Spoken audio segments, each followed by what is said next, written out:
mystery and horror, the air itself is filled with monsters. Children of the night, what music they make. He's alive! He's alive! Well, hello all you monster fiends, and thank you for joining us for a very special episode of the Monsters Up North podcast. I completely forgot who I was there. I am your Mistress of Ceremony, Sam, and I am joined, as always, by Dan from Bleed and Marvellous. Say hello, Dan. Hiya. Hi. Hi. Hi. Hi. Hi. Well, joining us Hi. today... Hi. But joining us today is the award-winning filmmaker, podcaster, director of the brilliant documentary Living with Chucky, and director of the upcoming horror comedy slasher Slay. We got Kyra Gardner here. Hello. And with her is one of the funniest guys in Hollywood. You'll know him from his amazing work in Westworld, Black Mirror, and Zodiac, but we love him as his portrayal of our favourite McPoyle in the Always Sunny in Philadelphia. We got Jimmi Simpson. Hi, y'all. Hey! And they're joining us today to let us know all about their upcoming independent horror and how you can all be a part of it. So, what inspired you to create a Kickstarter project to start with? Finishing our movie is what she's okay. Yeah, it's one of those situations where you get through principal photography, and then what you end up needing is to finish the movie. I don't know if you want to speak to it at all, Jim. Yeah, listen, the goal wasn't to create, the goal was to make a fully funded film. Kyra and I were both hired. She was hired first as the director, and they didn't quite have a script, so then I was hired to write the script. And so we got into it, and then once we got into it, there was a little bit of a issue with some of the guys who had gotten some money together. It didn't come together. And so we were already locked in.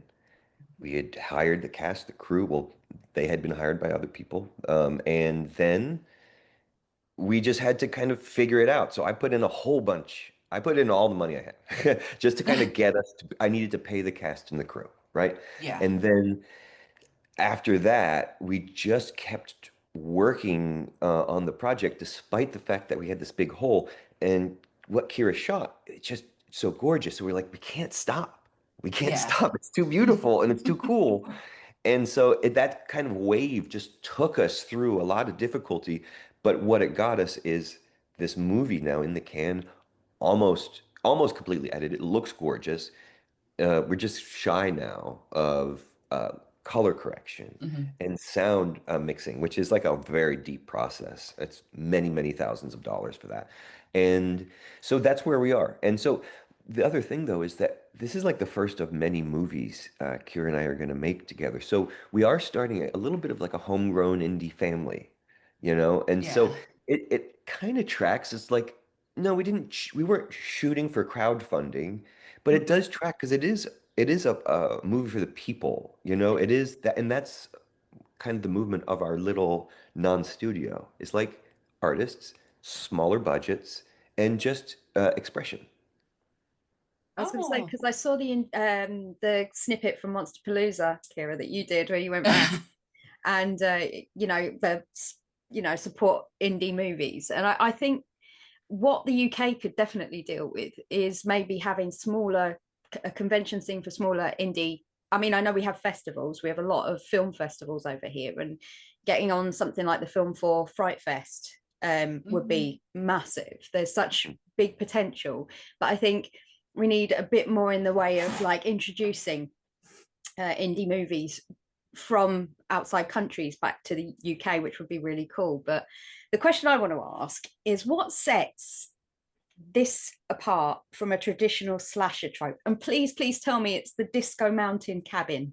When that was mentioned, I was like, I have to know what a Disco Mountain cabin is, because it just sounds either the most fantastical thing or my worst nightmare. I'm not entirely sure where I sit on that one. So yes, It's described as a party disco mountain cabin. You'll have to see. It's more of like in line with like the 1970s like design and decor, but it's really like I kind of describe it as like we sort of fell into the slasher genre. Like we didn't set out to like make the definition of what a slasher movie is. It was like Jimmy, like when he came on writing, the focus first and foremost always was sort of the characters first, and then this thing that happens to happen upon them second. So I think what sets it apart is like you really get to know the characters before they're killed, if they're killed. And they're like the inner dynamics of like how it was and is in high school, being a teenage girl, being a teenage boy, and in this like larger friend group together. And as well, like, you know, in our production design and things, we're not shy of the color pink. Like, you can see in our sizzle trailer, like there's you don't know who it is, but there's a pink casket. Like we really tried to be a little bit more dynamic than just the horror genre that happens to have some good kills. Yeah. Oh, I saw the pink casket on the Kickstarter, and I just thought it was kind of like you can have like something from the set. I didn't realize it was actually part of the set. Like genuinely, I want a Oh pink yeah. casket. No, it's Yeah. the designers made it beautifully for us. And again, it just goes to show you with independent film, what we had two guys that cared. Mhm. And so they took paint and rulers and made a cheap casket that had not been used but was long overdue of like being tossed out, and made it look like a beautiful centerpiece. They got it wrapped in car vinyl. Yeah, yeah. But then just to answer Dan, like regarding like how we are different from typical tropey horror movies, um, it's this wonderful kind of mashup of like Gen X and Gen Z, what we're doing here. I love Friday the 13th series so much. I love that, I love that the deaths were a little removed from reality, Yeah. and that it was kind of like let's look at these yahoos, these high school yahoos, mess around and then get what they deserve. Where we differ from that kind of trope is I'm also obsessed with scenes and writing and acting, and so I really put a lot of focus on these kids becoming real. So we've described it as almost like the Breakfast Club meets Scream, because it's a real attention paid to the humans, and you love them, and that's why you fall for this movie, not because you're seeing an idiot get his Yeah. comeuppance. You're actually falling for the people, and then when things get hairy, it's just you feel it so much more. And so we hope everyone is going to love this blend, the Gen Mhm. Z, Gen X blend. Yeah. It's because you both have two totally different perspectives that this has worked so well for you. Because when you've been writing this, Jimmy, I'm sure you've been looking at it from the perspective of an actor and how you would see the characters develop your way. And Kyra, you would see it from a directorial point of view. You know, how would I set this up? How does this scene work if the dynamics are so different? So with the cast that you have and the experience that these guys do have, and my God, when I looked at the cast list, I was like, Yeah. that's Wow. for an indie movie, that is pretty good. That's not skimping on some names there, you know. Yeah. And the guys have got some serious credits to them as well. So, you know, I think you're in a position where you can trust the actors to know that the level of professionalism will be there for what you would like to write for them, and also how you would like to direct them. Is that fair to say?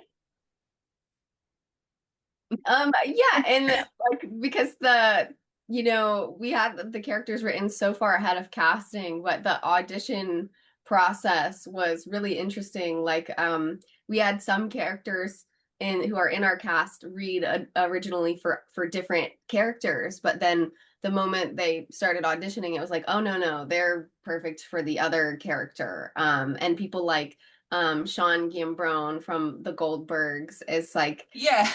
he I'm so Amazing. excited that we sort of got him first into the horror genre because he's like so underrated, and just like the biggest sweetheart. And you can totally see the professionalism shine through because he has so much experience in television that you know, he's consistently the actor that always hits its mark for camera and things like that.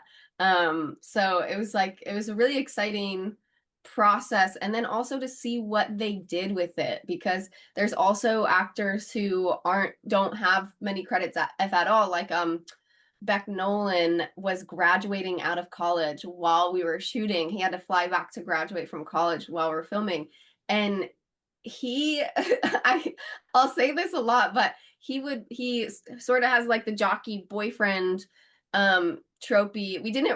Jimmy really didn't write tropes, but that was maybe the one character that was a little bit flatter, and Beck like took it and ran with it and made really big choices, so much to the fact where I was like, oh my god, how the fuck am I supposed to like edit this together? I don't know if it's gonna work. What is he doing? And like the experience of also Jimmy and Jimmy's like professionalism and knowing actors and understanding actors. He was just like, wait, like let him play. And I'm so glad Jimmy said that on set and that we did that, because in the editing room we're finding he's like so funny, and it's like we can always cut to him. Now the continuity isn't always matching, but I'm very grateful like for the actors who took big choices. Yeah, and I just agree with all of that, and then also the other point of your question, it was okay. So it was a really arduous, really difficult process. It's okay. We've all been through them. And so, but what we found, what we discovered, first of all, is that Kyra and I work really well under pressure, under immense pressure. We seem to figure it out and don't come at each other. But also creatively, like Kyra was there not just as a director, but she was also, I would ask her a lot of stuff about her take on Gen Z and stuff she wants to maybe add and write into the script. And she would ask me about my takes on some directorial stuff. And so it was a perfect, and neither of us have egos about sharing that. Precious. And so it was just community. And I had a couple other crew that were just right there with us, where there's no hierarchy, you know. If our ACAM operator has an idea, we say, tell us, you know, because you have perspective that we don't even have. And then we add that shot. Oh my God, that was it. That was the connective tissue. So it was a highly collaborative process, more so than any project I've ever been on, honestly. So that was my favorite part. Besides how cool the movie looks, is just like, yeah, that open collaboration when there is no hierarchy. Yeah. It's funny too, writing it, like trying to explain some of like the Gen Z stuff. I was like, we have to mention Shrek. Like, we just have to put Shrek in the script, and it made it in. We talk about Shrek twice. Yes. I'm so excited about that. I would be with Jimmy because I'm a Gen X. I'm very much up there next to you, Jimmy. I'm not far from your age. So it's one of those things where when you take two universes that are so far apart, because Sammy's in the middle, aren't you? You're a millennial. So she's on the borderlines. So she's kind of in the middle of us. So it's like this very strange, she's nearer a Gen X than she is a millennial. So the Gen Z thing is a whole, it's a very unexplored, uncharted waters for someone like me. So the nearest I get to it is TikTok. I've got to be honest. Yeah. So well, then you're entrenched. You're entrenched. So you know what it's like. But yeah, it's really fun the way things collide. Like songs that are deeply important to me because of like a road trip my family took and was on the AM radio in 1984. and all of a sudden Kyra's singing it. I'm like, oh my God, you know that too? She's like, yeah.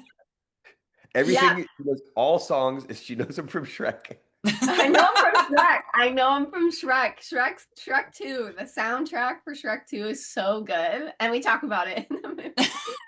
Oh, that's absolutely brilliant. How does music play a huge part in this movie? Absolutely. Yes. Look at that. Yes. It's huge.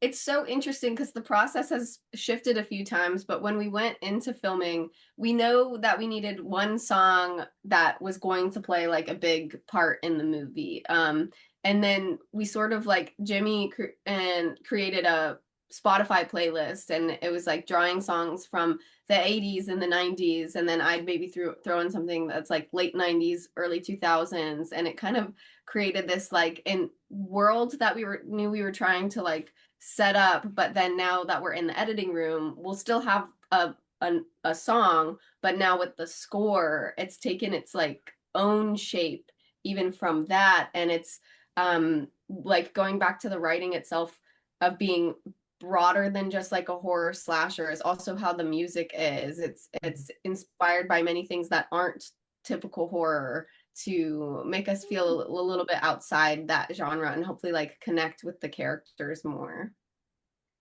That's pretty cool. It's a huge part. The artists doing the score, Matt Campo and Delaney Rosenthal, it's quite inspired at this point. And because they're artists, it took probably 2 months before the sound was even close to right.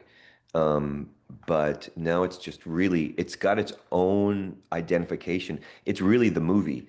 And now I can't really imagine the movie without it. And I think people are really going to kind of freak out about the score because it's everything most horror movie scores are not. It's artful, it's thoughtful, it's it's reminiscent. Some elements, a producer listened to it and he's like, "Oh God, it's like the best of a John Hughes moment." Yeah. I mean, and so the comp of when everybody's settling and finding each other in a John Hughes movie, it's there, and you're just gonna love it. It's gonna be beautiful. It's really special. Music is such a big part of me. Like I have my movies and my music, and they live together in perfect harmony.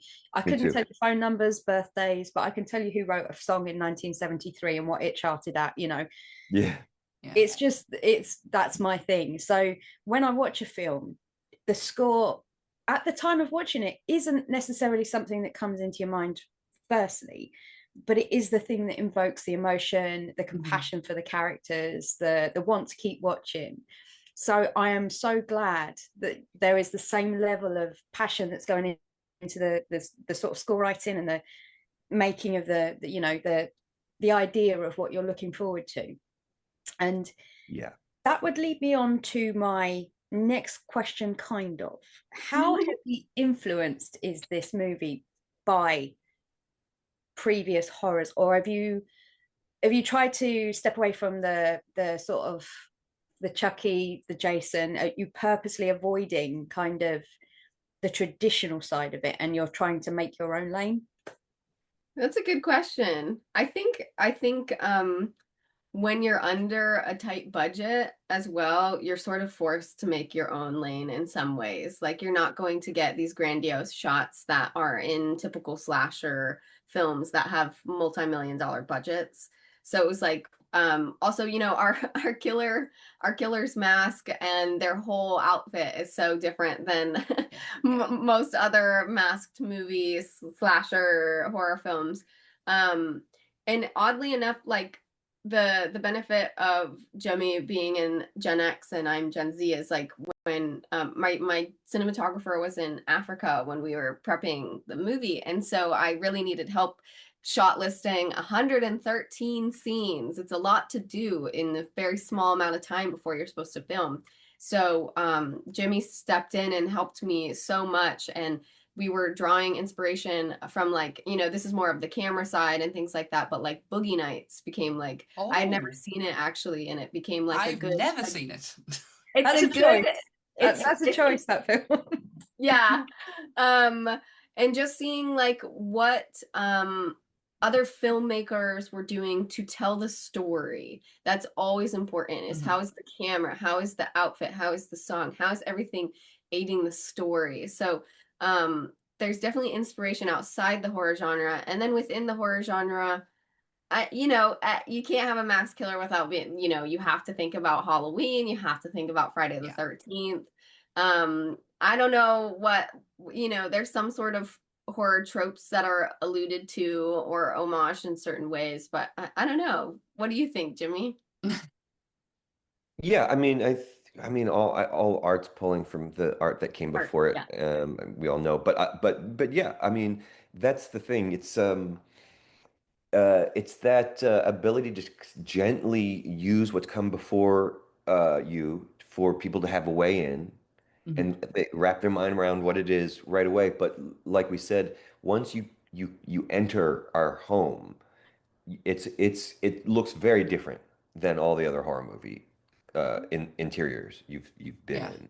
It's there's time, there's patience. Um, I'm I think everyone is kind of funny. I think life is weird and funny, and so there is a lot of attention paid to bringing those qualities out of these humans. You know, it's fun to listen to them give each other shit. It's fun to listen to them share with each other because it should be staked down and really honest. So that's what you get inside. It's just like, oh, attention has been paid. You Yeah. know, you go into most horror fare on whatever you're watching it on, and there's quite a lot of thoughtless performances, thoughtless story points, pointless shots that actually aren't connecting any information. And yeah, we didn't do that. We try, yeah. If you watch it and you go, yeah, you did. Well, it was Yeah, yeah. unintentional. I mean, we attempted not to do that. We attempted to not. Yeah. You'll be getting a strongly worded email from myself. You Yeah. told me, you said. But I we're noticed. English, so we'll be very polite about it. It'll be very backhanded. It will be like, Yeah. I do believe, sir and madam. But Yeah. I think what the world is really, the horror community is really sort of wanting is something to be able to change, not necessarily change the face of it, but just take that sidestep away to give us something new enough, but familiar enough. Yeah. You So- can't Yeah. do totally new because then they'll always go back to we wanted this. So I like the fact that there's kind of like a dynamic there. But me and Dan are huge into makeup, costuming. When we do our episodes, which is really we do movie episodes, and we talk a lot, we kind of go in depth on the makeup side and on the costume side. We kind of know that somebody played a part in the makeup side, and that makes me incredibly excited. Are we expecting how are we expecting the legendary that is your dad level of makeup in this movie? Yes, I would say as much as we were able to do with the budget we had is absolutely what's in there. Like Yeah. talking through with my dad of like, how do we kill people? Like, how can we kill people in interesting ways? How can we do things that serve the story, but also serve the horror community? Because I'm also, you know, being raised by an SFX makeup artist, practical effects mean everything to me. Yeah. That was what was talked about the very first second of this was like, we have to be all practical. Like, and I'm happy to say like 95% of what you'll see on screen is all practical. There'll only be a small little, like, you know, you can't always control where the blood sprays on set. Yeah. You need a little bit of digital to make it go the direction it needs to go, unless you're spending an hour with blood tubes. But yeah, it's quite exciting. There's one particular death that I think everybody's going to be really excited about. Oh, okay. Do you know what? When I heard that your dad was going to be working on the movie, it got me very excited. I'm not gonna lie. I love the idea of him being brought into this to kind of elevate the story that you want to put through, because his work is absolutely legendary. Thank you. You are We- welcome. We found a new lease of love in this We podcast did. about a year or so ago, where we started doing double features. But they were in the respect of we'd watch the original and then we'd watch either a reboot, remake, or an adjacent. Blob? It was the Blob. It And changed everything, Jimmy, It like did. literally everything, our perspective on everything. Because we went into it with, I love old movies. And I was like, I'm really excited to like kind of talk to everyone about this really fantastic movie. And it was not great. It The was not great to Extreme talk movie. about. And then I looked at the poster for the Blob and I was like, oh, Dan, I don't know if I can actually do this. I don't know if I can watch this. And when we did, total game changer, complete. But it changed our whole perspective for the year of that podcast was based. And we always referenced it every time was thanks to this movie. We have found like this new whole lease of our podcast.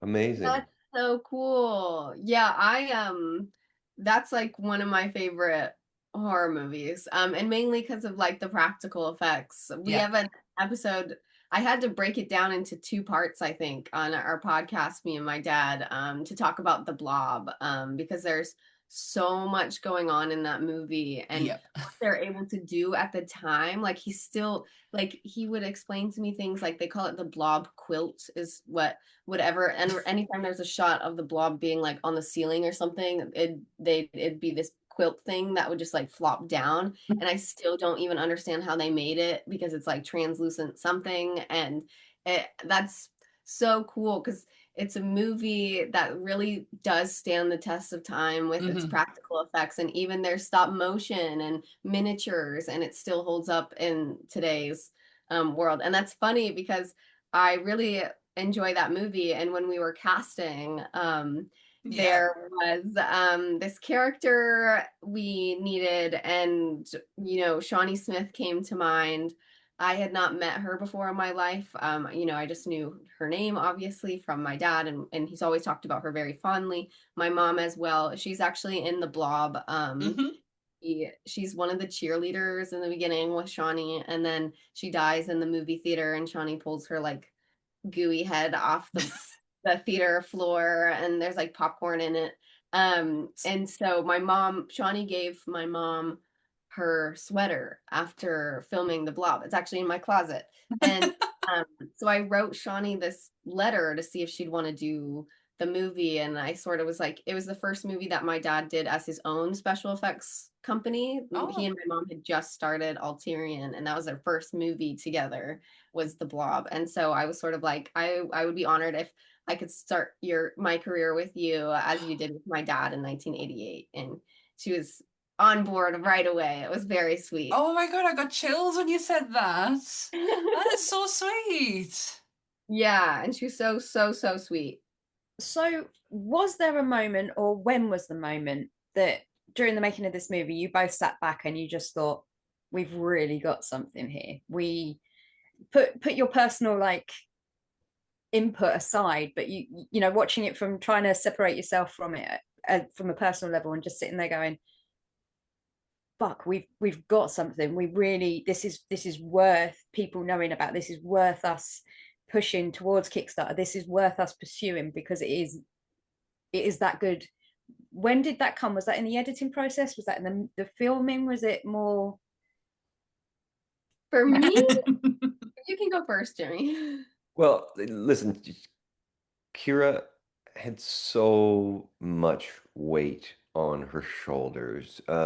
We both did, but she had to look through all of this stuff. So I don't even know if she had a minute to understand. Honestly, for me, it was day 2.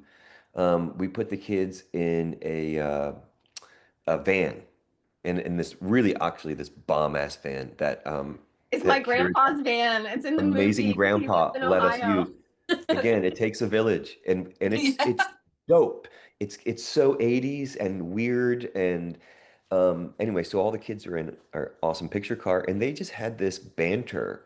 That's what makes or breaks a movie. Is like, are the kids getting along? Does it seem like they're actually friends? Yeah. And that quality was just like, got it, Kyra. There you Yeah, go. I don't know if I had much time to be like, yes. There were obviously definitely takes or moments in scenes where I'd be really happy with something that we shot. Something that sticks out of just like, oh, this is beautiful, and the way that we're telling the story was towards the end of shooting. This mausoleum that we were in was just very like Heather's reminiscent, with like actual Tiffany glass in the window. We got a great deal from this cemetery in Columbus, Ohio, and just these sort of shots that we were getting to sort of set up the story of the film I was like, okay, this is visually interesting. We're doing something creatively, and I hope people can see the amount of care put into it. But it wasn't really until the editing room, because you really have to like take a step back so that you can then look at everything objectively. So you're not kicking yourself like, oh, why I should have gotten this, I should have done that. You'll always do that as a director till the day you die. But then when we started getting in the editing room and working, it was fine. It was also finding the right editor. And eventually we found this guy, Chris LaRusso, and he just like us has taken the care and time and the edit of really diving into every take, every performance. If something didn't work because we were constrained for footage on that day, like how can we make it work so that it's clear and it's fun? And you don't always actually get that with editors. And I find that that's actually like, it's been a big learning lesson, to side tangent, for the indie filmmaking process, is I think where a lot of movies maybe fall off or don't reach their own potential is because not enough time was taken in the editing room. So I'm very grateful for that. So I've really, as we've gotten deeper into the edit, I'm like, oh, this is good. Like people, I think will really want to see this and will be excited about it. Oh, well, the Wikipedia described it as a comedy. I can't even talk. Comedy. I'll Comedy. take that one. Oh, thank you. Comedy horror. What's the balance like between comedy and horror? It's not. It's a horror dramedy, you guys. We're coining that term. We made a new term. Okay. It's a horror dramedy.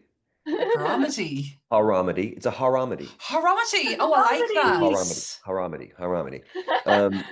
Yeah, and that's honestly, it goes back to what I was saying, that life is funny, and so part of the plan, it seems to me, with a lot of people who write a horror movie, is like, we're not going to get engaged. These guys are going to die.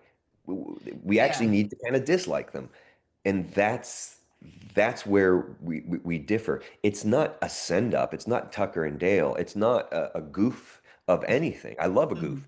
It's honest. It just happens to be funny, like real life is, and we go there. We allow you to fall into these kids, and that's where the horror dramedy comes from, because it's just a little more staked down than most of them, but still it's just as kind of wild and pink and bloody. It's just also honest. Yeah. Yeah. You have to have that balance between something, like you have to alleviate the horror with something. Yeah. Oh, because otherwise then it's just terror all the way through, which is fine to a degree. But if you're trying to tell a story, then Jimmy's right. Real life needs to play a part in it, and real life is absolutely hilarious at times. So I love that. Even when you're actively getting fucked by life, it's fine. Yeah, you gotta laugh, otherwise you gotta cry. Exactly. And one of those two things is gonna happen. Yeah. And we're all out of tears, so let's just start laughing. Let's just laugh. If you were to play a serial killer and put yourself in front of the camera for this one, Kyra, what would your calling card be? You know, like Jason has the hockey mask, Michael has the knife, Freddie has the glove. Would you have a specific weapon or a calling card you would leave to show it was you? Would there be something like that you would consider? That's a good question. Because it's so weird, because I still feel like we accidentally fell into the slasher genre, because it was like, I don't think we thought of that when we were writing, of like, oh, so and so has Freddie has the glove, so and so has the thing. Kid Face sort of has like different weapons chosen throughout. But are you asking Kyra? Well, both of you. Okay. You know, if anything, I think she also wants to know, Kyra, if you were a crazy Jason-style murderer, would you have a calling card? Oh, would I? Sorry, I'm like, I don't know if we have that in this movie. Would I have a calling card? You know what? If I could get really good at bow and arrow, that'd be rad, because then you can be like far away and still kill people. That is unseen, so bookmark that, trademark that, and put that in the next one. I would really, really like to see that. That's good. Jimmy? That's good. Um, um, well, what she was thinking, I was thinking, what about what about if I don't know how to do origami, but what if I was the origami killer and I left a piece of origami, and then as I started getting crazier and crazier, I started origamiing my victims. I thought you were going to paper cut them to death. Yeah. Oh my God. Yeah. I was like, I I'm don't not know that if I cruel. like No, but let's make origami out of their parts. That's fine. that. And Yeah. again, trademark that, copyright that, move on. I'd like to see that one. Thank you. Yeah. That's actually just made me go very cold inside. That's what you want. More of that. Do that. Yeah. Yeah. Dan, Yes. you've got all the questions, my love. I do. I wanted to say as well, with the Kickstarter, there's a lot of tiers with the Kickstarter. I've pledged because I believe in this now. So I have to get paid first. Just wait until I get paid. I've pledged because it's piqued my interest and I really want to see a trailer. I really need to see this. It's now. like, yeah, I thought that's what we were getting when we went onto the Kickstarter website. And I was like, oh, we're going to get, oh, no, we need a trailer. We need to see. We need more. Yes. We have a small little sizzle that came out last week. But that's the duality of like actively being editing the movie and then also doing the Kickstarter. But we will have a trailer soon. That is our goal. Please Yeah. don't put the entire plot in the trailer because that is one thing that as a horror fan angers me so greatly. I don't want to know, but I want. Just What wanna do you know think? enough. What do you think about like, and again, we don't have any money, so Kyra and I will be creating editing this homegrown trailer.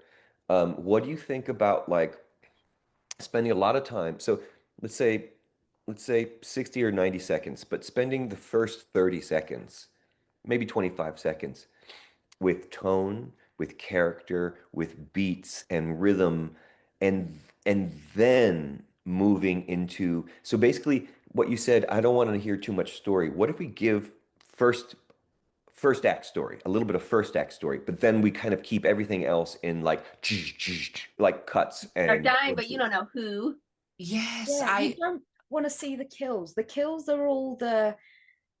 As a horror fan, I don't have a specific genre that I really live in that is my favorite, but that is the ultimate thing about going to see horrors. You're waiting for the kill. You're waiting to see how inventive or how different or how these people you either empathize with or dislike immensely are going to get gone. So when they ruin that in a trailer by showing you so far in advance, you might not know who it is that's being killed, but the method of it is more exciting. That's just me. I mean, I can't speak for everybody, but I like to have things alluded to but not completely shown, if that makes sense. Yeah. So there's the element of mystery still, but when you go and see like a 2.5 minute trailer and they've given absolutely everything away, I avoid trailers to the best of my ability. She does. She actually goes to the cinema and puts her head down and puts her fingers in her ears just to avoid them. I'm the same way at trailers because I like to go in clean. I like to go in fresh. Yep. Yeah. I managed it for Ghostbusters Afterlife. I avoided every trailer and I saw it without seeing a trailer. But it's one of those things that, like I say, it's so important to get a trailer right. And I think that's what you were saying, Jimmy, is correct. I think using the first act for you to kind of empathize with the characters for that 30 seconds, you're getting a good idea of the plethora of different people that you have. You want to know the people. Yeah. And obviously it's, from what I can gather from what you guys have been saying, it's very much a human centric, you're concentrating on the characters and their lives and the people. It's not about the killer. The killer's just he happens to be there. They happen to be there. Yeah. But yeah, it's very people centric. It's very character driven, and you want to know who they are in the trailer. You want that set up, but you also, like I say, for me as a massive horror fan, it is the kills that you are waiting for. You want to see the invention, so you don't want it given away in the trailer. You want enough that you want that bit more, but you don't want to know specifically exactly what it is. I love the idea of beats, of kind of like beats just running through it. One of my favorite trailers, and it sounds so ridiculous, is Guardians of the Galaxy. I thought that was one of the best trailers ever. It gave absolutely nothing away, but had the greatest song playing in the background and just these kind of like hard hitting boom, boom, boom beats. And then that was it, done and dusted, over with. And I was like, yep, I'm in for this. So yeah, Yeah. I love that I idea. mean, it's we don't have the lore of this and the history, but holy shit. Boyle's 28 Years Later trailer, gorgeous. Yes. That woman, dun, dun, dun, dun, dun, dun, dun, it's Oh, yeah. just so deeply effective. Soundbite is just chilling, and it draws you so in, and you're like, okay, I'm here, I'm in this. Yeah. I Yeah. love that. Oh The my God. music you used for the Monsterpalooza video, Kyra, when you were walking around, That was every now and great, by again the you just way. heard sleigh, and all I could think of was like the catwalks in Drag Race. There was something about it, like I could envisage the killer doing the catwalk down Drag Race, you know, with the sleigh word, and then striking a pose and then going off, and it gave that whole campy level that you still need in horror, which I just from that tiny little bit of sound music that you had on, it was enough for me to go, I like that. That was Oh, that good. was cool. Is Thank that the you. same track, Kyria, that you used for the latest little sizzle? That weird ding, ding, ding, ding, kind of like tingly. I'm gonna be honest with you, so much has happened in the last 24 hours. I can't oh, I don't even know. I'll remember soon. Okay. Sorry. No. Oh no, I love that. There's a level of like tone setting, like you were saying with the music before as well. So with the trailer, no pressure, but you know that initial tune where you're getting to know the characters in as short a span as you can is integral, because you've either got to empathize or despise or however the emotion has got to be evoked, and it's got to be a quick emotion. You've got to want to see what's next. So like again, it goes back to the fact that if you guys are as passionate about the music, which you seem to be, then you've got nothing to worry about. You'll be fine. Be fine. Thank you. No, I'm just like you, Danny. I'm obsessed. It's part of my DNA. If it's off, I'm off. Kyra now knows that if I'm having, it's great. If I'm having, like, we're going through a thing and she sees that I'm kind of like inconsolable, she'll go, do you need to listen to some music? And I'm like, oh God, sorry. Yeah, okay. And then it's just like everything, Yeah. everything changes. And so one of my biggest pet peeves is with horror is it seems like because most things are under duress financially, independent horror. And so it feels like they just jam music in there. Mm-hmm. And that does nothing. That does nothing. Music does nothing unless it's thoughtful, unless it connects emotionally, unless all these things need to happen. So I'm obsessive about that. So music lovers are going to, I think, be satisfied with this one. And right now, the plan is to like kind of unveil a little of our composer's music with the trailer.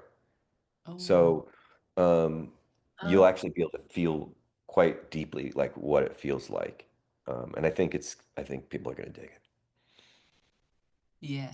When you do the Kickstarter, there's obviously, like I said before, there's quite a lot of different tiers. So you can start at $25 right down to, I think it's 10,000. Is that the top one, or? Yeah. Yes. Yeah. So if you if anybody that's listening wants to go on to the Kickstarter, you can literally have a one-on-one with Jimmy himself, or you can go on and have a one-on-one with Tony. And there's two aspects with the Tony as well. You get physical copies of things, you get digital bundles. There's so much going on for as little as $25. I think people would be insane not to. I mean, $25 is nothing. What is it? 3 coffees at Starbucks? Yeah. But I also understand those coffees, they're delicious. But speaking to your viewers, it's like, we are looking for people who care about this. So this is the beginning, like I said, of Kyra and I's long list of stories that we're going to tell. And so I look at every single donor and I write every single person a note, because you've now entered our space, and you're like saying, yes, go team. We can do this together without any corporate money, without any studio money. And so, yeah, we'd love to have you. And if you need those coffees, I get it. Share the word, you know. Yeah, yeah. Let Tell people know. tell your friends, maybe do a little social media post. We see that stuff too, and we can't be more grateful. Yeah. I get the independent side of life. I come from the northeast of England, and the majority of filmmakers, even anything in the creative side, they start independently.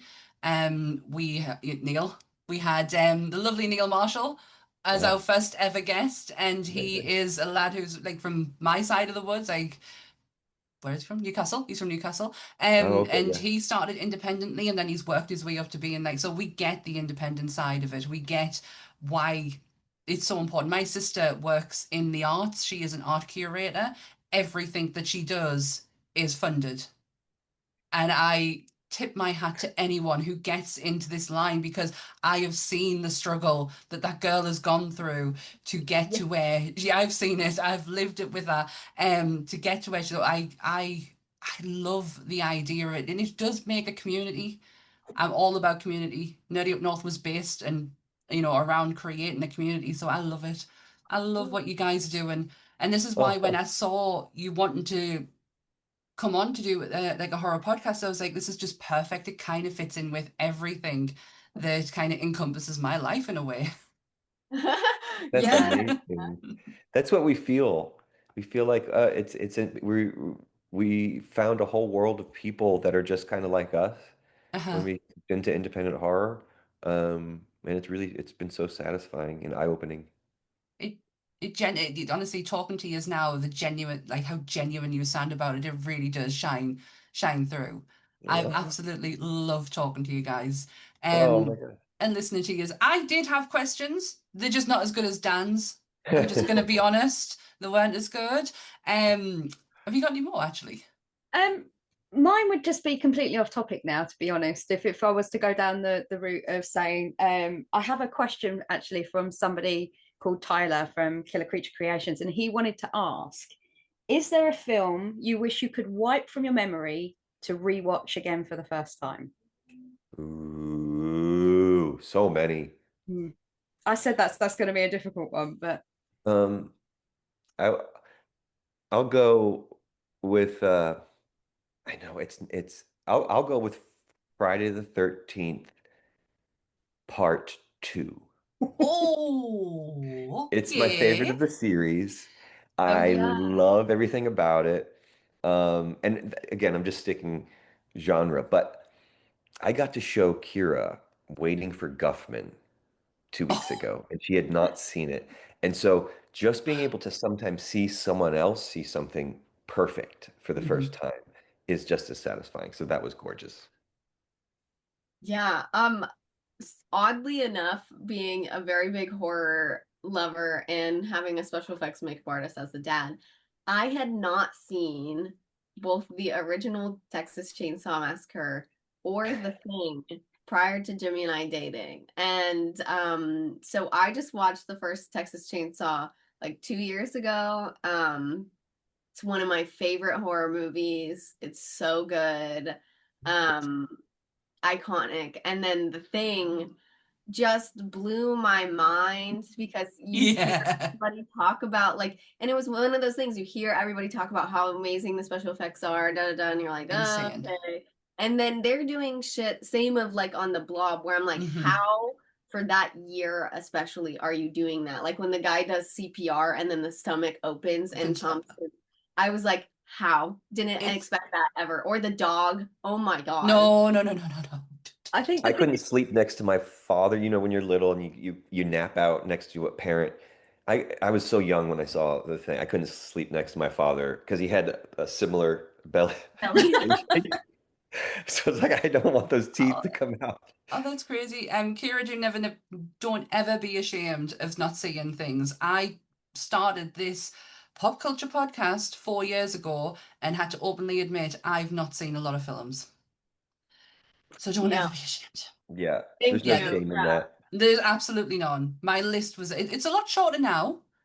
a lot shorter. But I've been into horror since I was 8 years old. But it was like, I don't know how to like it wasn't hardcore horror.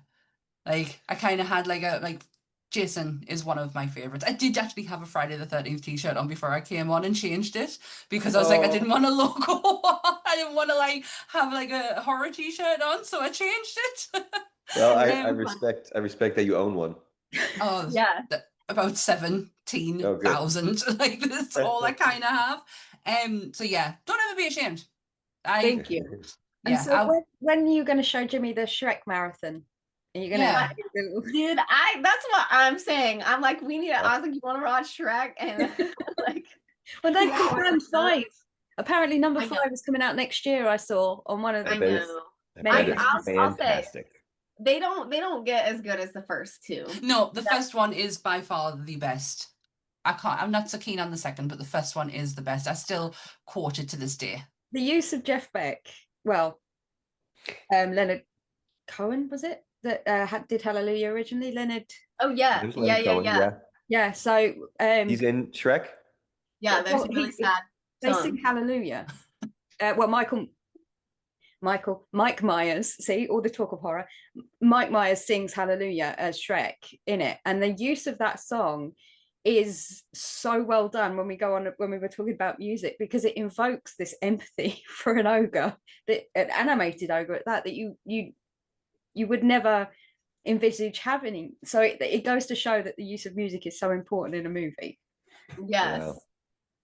You're gonna watch it. My Gen X soul is really annoyed that that works so well. It does though, and honestly, it's one of those moments where you hear something like Hallelujah, knowing what a beautiful song it is and how haunting it is, done by 2 totally different people like Jeff and like Leonard, and how they invoke the emotion when they play it. But to hear Mike Myers do it is oddly in the same vein. You get that whole kind of different range of emotions, and it's an animated ogre. It's bizarre, I think. Listen, I'll watch it, but it does sound to me, forgive me, that there's just a scotch of manipulation going on here. It just kind of reminds me of like member berries, like, oh, what if we put this in? Oh, what if we put this in? But if Cohen acquiesced and did it, then I'm all for it. Yeah. Okay. Yeah. Don't judge it till you see it. I'll judge it slightly. Ease them in gently. Just show them the first one, and then see if you want to move on to the second. Oh, it's in the first one? Have you Leonard seen Cohen is in it? Oh, I guess I haven't seen that. No, you haven't. Okay. We talked about this. I love how he's really thinking about it now. Like, I was like, donkey? There's a donkey, right? Yeah, there's a donkey. Yeah.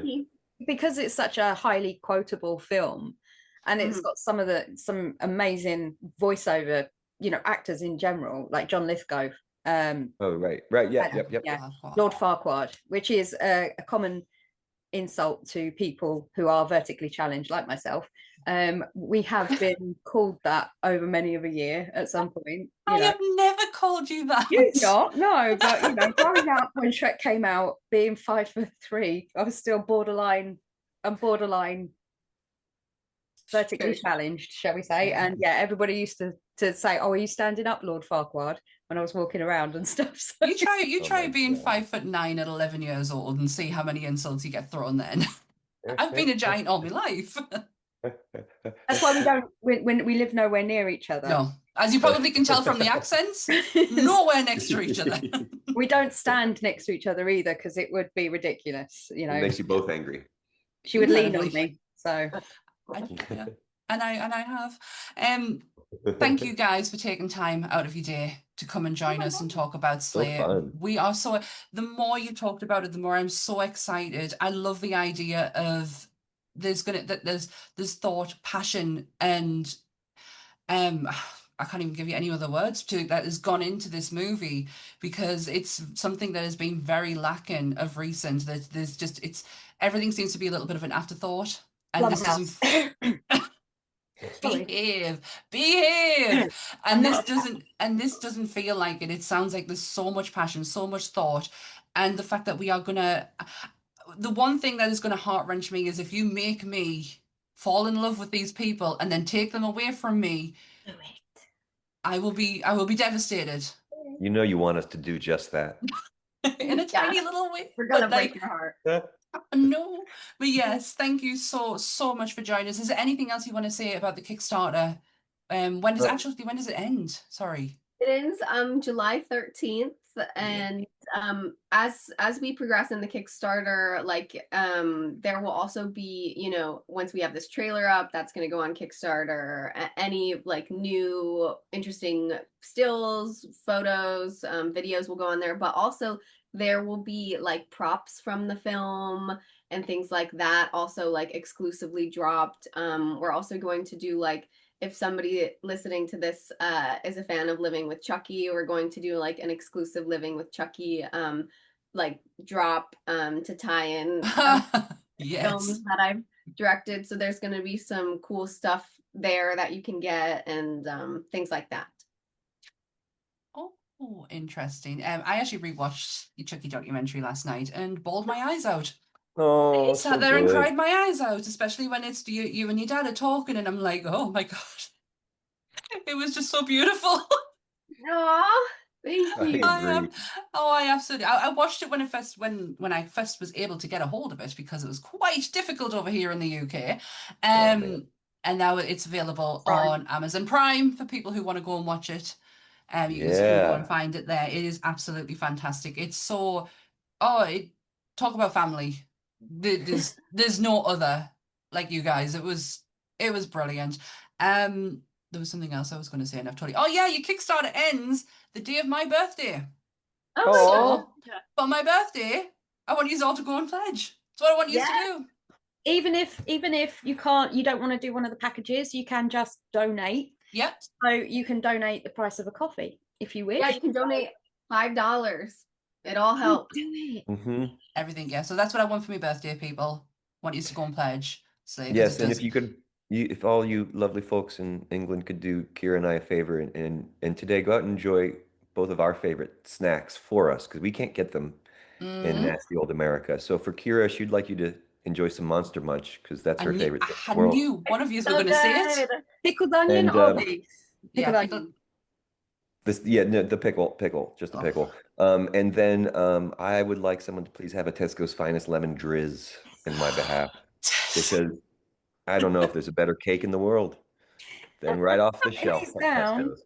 Jimmy, not in a million years did I ever think I would hear you say Tesco's Finest Lemon Drizz. I really didn't. The best. Oh, and I knew one of you were going to say Monster Munch. I don't know what it is with Monster Munch and people outside of the UK.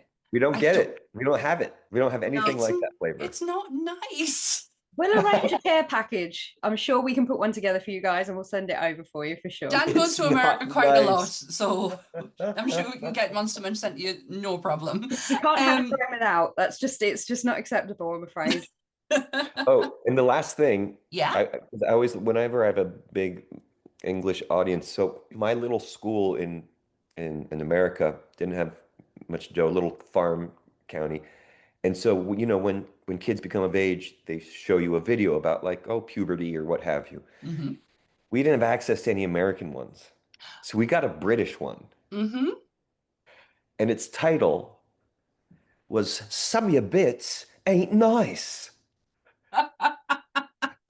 Oh my So if God. anyone else has seen that, no, there's a little 5th grade class in America. She probably has, because the accent you did is her accent. I've got my posh accent on, but I also went to a little farm school. But yeah, I tend to speak a bit more like this. That's what my accent's a bit more like, but I'm trying to be a bit better so people can understand what I'm saying. Yeah. I'll worry because Dan calls me a Geordie Mac. I'm from Sunderland, so not enough from Newcastle. I don't have a Geordie accent, but yeah, it does really sound quite Geordie when I get more relaxed. So we do try and like change it a little bit so people can understand what we're saying. This is my phone voice. But yes, in answer to your question, Jimmy, I did see that. That was played at my school also. So connected. It existed. It's a thing. You Okay, didn't good. I invent it was in I your was mind. worried it was some kind of hallucination. Thank you. No, it actually happened. And well done on the accent as well. That was impressive. Thanks. So where am I? Next, we were meant to be doing this week Repo, the genetic Yep. opera. I finally said it right. I've been saying it Yay. wrong the whole week. I think I was calling it generic. I think that's where I was. Yeah, we were supposed to be doing Repo. That's going to be next week. Yep. So come back next week and watch us talk about a very crazy music opera. That was crazy. And I've watched it twice. Where am I? So this will go out tomorrow. Yep, this will go out tomorrow. All the links for the Kickstarter are down below. Hold on, Dan. I'm getting there. So the links for Bleeding Marvelous, Monsters Up North, Nerdy Up North. Where are they, Dan? Down there. Down there. Yay! Down there. Oh, love you's all joined in. Yes, this episode goes out tomorrow on the Nerdy Up North YouTube channel. If you remember to like, share, subscribe, hit the notification bell so you don't miss the episode. The audio for it, because it's going out later on Monday, will actually be available on Tuesday. So check the our socials for when that goes up. But it is from anywhere you get your podcast from. Is that it? That's it. Have I done it? You've That done was it. great. Well, if there's That was a nothing fun else, chat. if there's nothing else left to say goodbye, everyone. Goodbye, everyone. Bye. Stay spooked, everyone. Bye.